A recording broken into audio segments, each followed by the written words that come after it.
Felipe Vivancos, Jackson Quiñónez, el duelo estelar en el arranque de la transmisión de esta nueva edición del Campeonato de España de Atletismo en pista cubierta.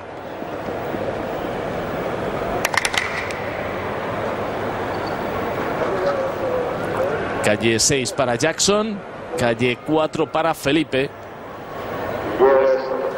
Una baja de última hora en la 5, la puesta en acción, muy bien Felipe Vivancos, que ha salido espléndido. Vamos a ver la reacción de Jackson Quiñónez, por delante ya del Biceco, y ahí va a estar realmente peleado. De cualquier forma, gane quien gane, habrán conseguido la mejor marca española de la temporada. La salida espléndida de Felipe, que llega en primer lugar a la valla.